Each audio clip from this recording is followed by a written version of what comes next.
Okay, we're going to pull the power wires. I choose red and black. 16, 14 gauge, adequate. I use it so for vibration mainly. Now we're going to pack it up so it's a little bit neater to fish through the boat. So we're going to cut them to equal length. Get tangled up with the drill. Put your drill on. Close your chuck. And have tension against the cable. You'll be starting to twist the cable. Whoop. Stuff happens.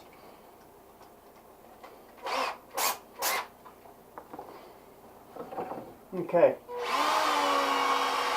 You'll be walking it in. You see it be getting tighter. And you're going to be seeing little knots starting. That's enough.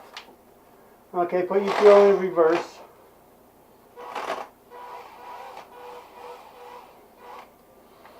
And now you can open up the chuck.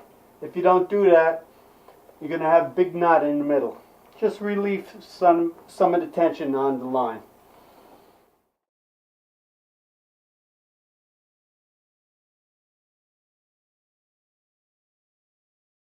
Working on the kayak, I'm moving around constantly from inside and outside and all around the boat. So what I like to use for my heat guns, my soldering irons and all that is one of those tool holders, those magnetic tool holders, and a steel plate.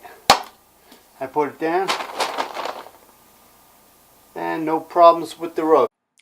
Fuse your power line. These are some of the tools that will be needed to perform the following processes.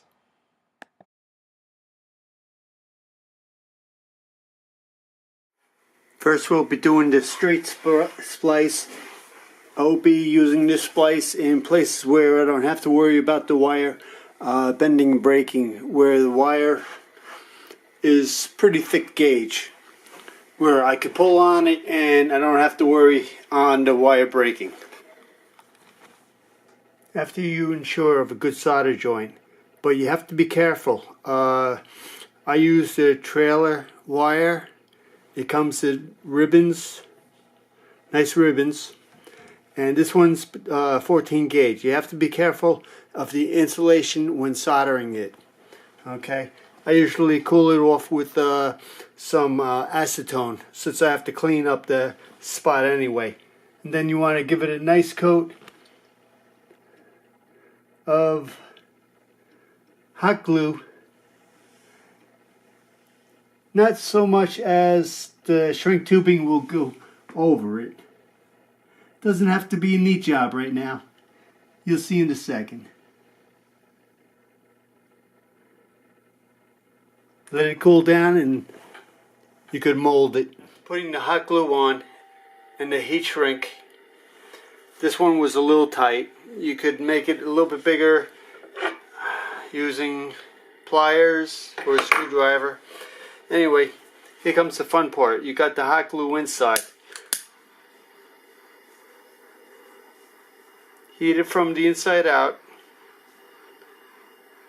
And you're going to be noticing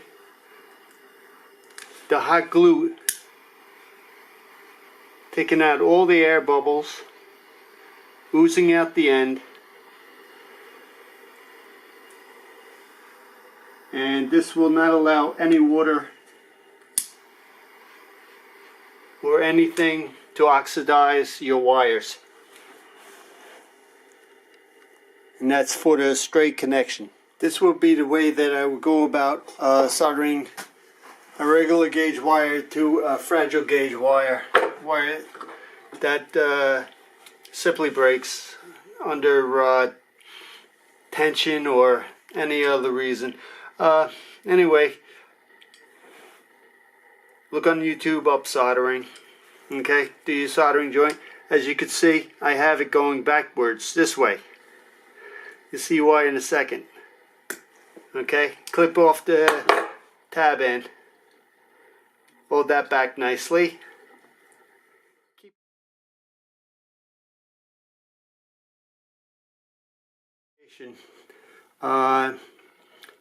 This is going to a pair of LED lights which has very fragile wiring. So let's heat it up again. Start from the middle, work your way out.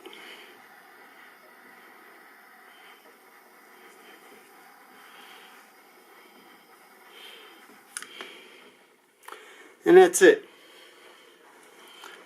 The wire is going to break other places before it breaks there. I'll be using a carbon core electrode with a 70 amp arc welder to check out the current to make sure that there's no open connections in the wire. Yes, it is an arc welder. Don't try it at home.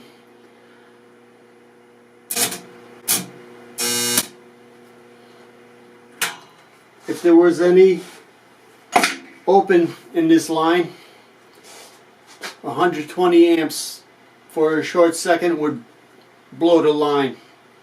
You would know it instantly. So far we've learned the straight splice,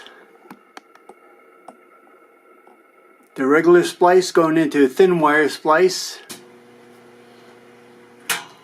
If there was any open in this line, 120 amps.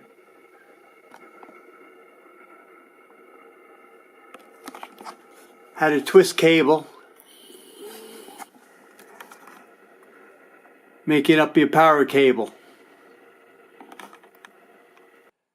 Remember, always to fuse your line.